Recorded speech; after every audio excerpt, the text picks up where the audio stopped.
Okay, तो एक question लिखा हुआ है, ध्यान से देखिएगा।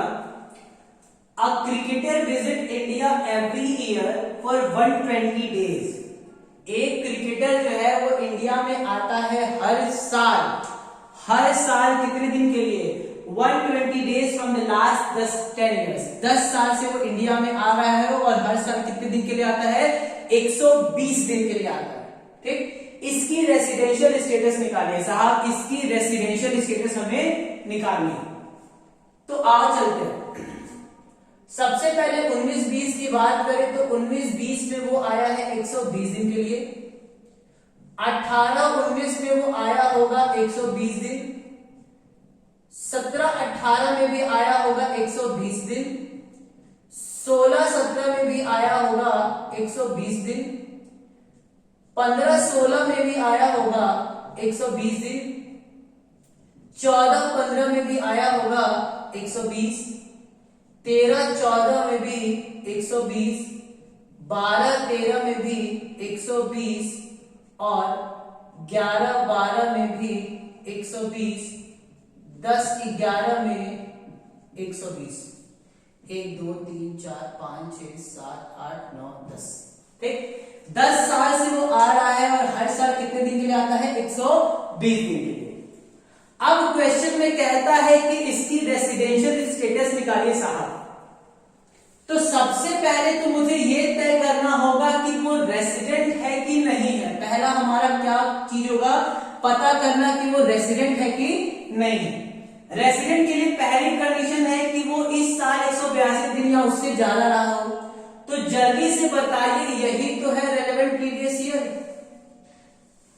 इस रेलेवेंट प्रीवियस ईयर में वो कितने दिन रहा है? इस रेलेवेंट प्रीवियस ईयर में वो कितने दिन रहा है? 120 दिन। ये 120 दिन जो है वो 182 दिन से कम है और ये 182 दिन से कम है। इसका मतलब कि पहली कंडीशन जो है रेसिडेंट वाली वो फुलफिल नहीं करता है। जब हम रेसिडेंट और नॉन रेसिडेंट निकालते हैं तो उस टाइम हम पहली कंडीशन नहीं भी सेटिस्फाई होती है तो हम दूसरे कंडीशन का वेट करते हैं, क्योंकि यहां पे क्या लिखा है? और का मतलब या तो ये या तो ये। पहली कंडीशन सेटिस्फाई नहीं हो पाई, कोई बात नहीं, मन निराश नहीं करते हैं, दूसरी कंडीशन ट्राई करते हैं। दूसरी कंडीशन देखते क्या दिया? इस साल रेलेवेंट प्रीवियस ईयर में 60 दिन से ज्यादा रहा हो। जल्दी से बताओ, 120 दिन जो है वो 60 दिन से तो ज्यादा है, ये हो गया। एंड 4 साल में 365 दिन से ज्यादा। जल्दी से बताओ, 4 साल का मतलब 1 2 3 4, ये तो 4 साल हुआ। पिछले 4 साल का मतलब ये तो 4 साल हुआ। तो 12 चौक 48 यानी कि 480 दिन हो गया, जो कि 365 दिन से क्या है? ज्यादा है।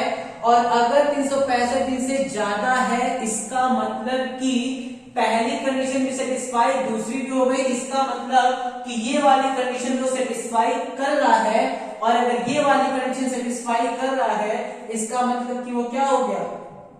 रेसिडेंट। यानी कि he is a resident. Clear हो गया? Yes sir. जब कोई व्यक्ति रेसिडेंट प्रूफ होता है तो दूसरा क्वेश्चन अराइज होता है कि क्या वो ROR है या फिर वो RNOR है।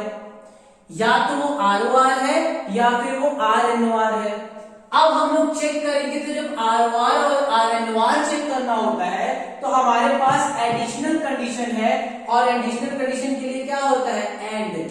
यानी कि ये भी होनी चाहिए, ये भी। अगर ये दोनों है तब वो ROR है। अगर दोनों में से कोई भी एक नहीं है या दोनों ही नहीं है तो वो RNOR है। अच्छा, पहली कंडीशन बोला है कि he has been a resident in India at least 2 out of 10 previous year. Good.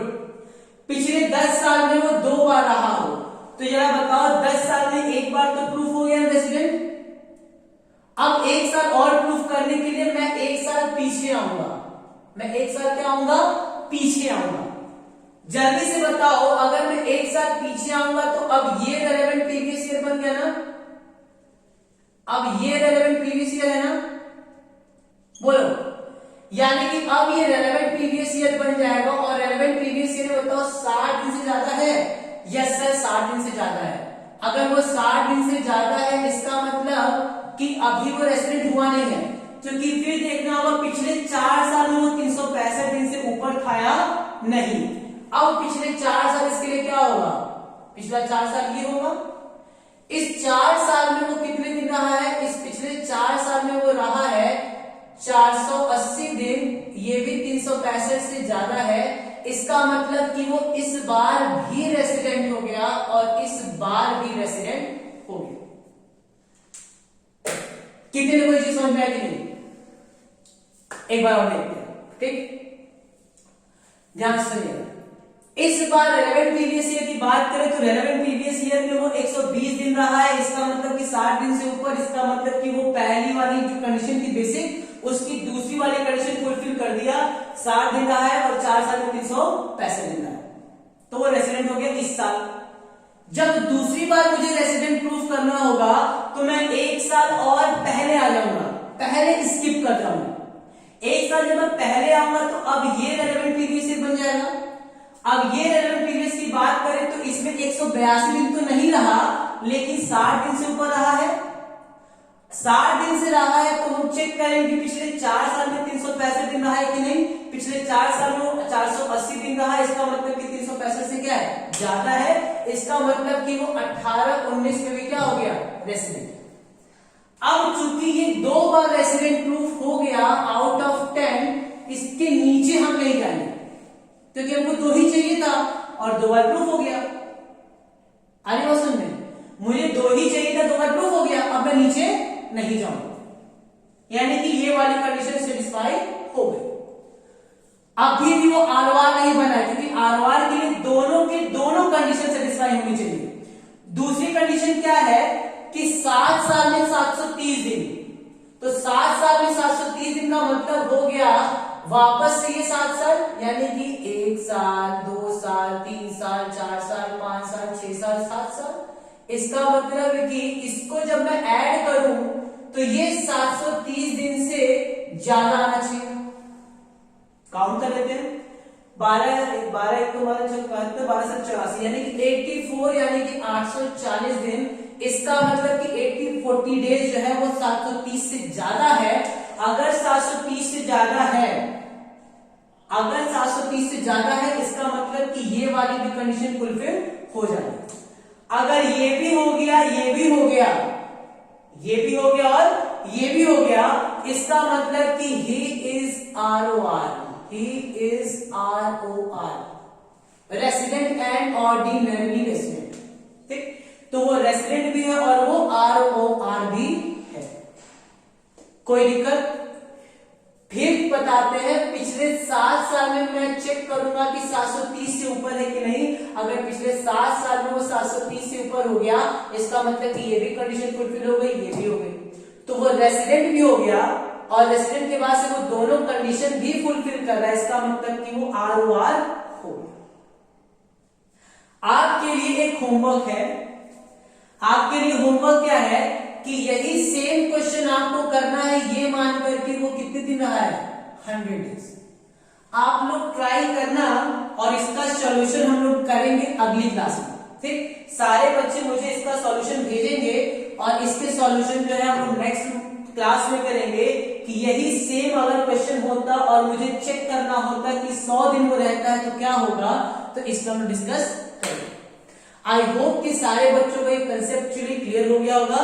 What is residential status, what is resident, what is non resident, what is ROR, what is RNOR, basic condition क्या होती है और additional conditions क्या होती है। Basic condition में दोनों में से कोई भी एक करनी होती है, लेकिन एडिशनल कंडीशन में दोनों के दोनों कंडीशंस आपको सेटिस्फाई करना होगा। ठीक है, तो नेक्स्ट क्लास में हम लोग आगे बढ़ेंगे। तब तक के लिए जय हिंद।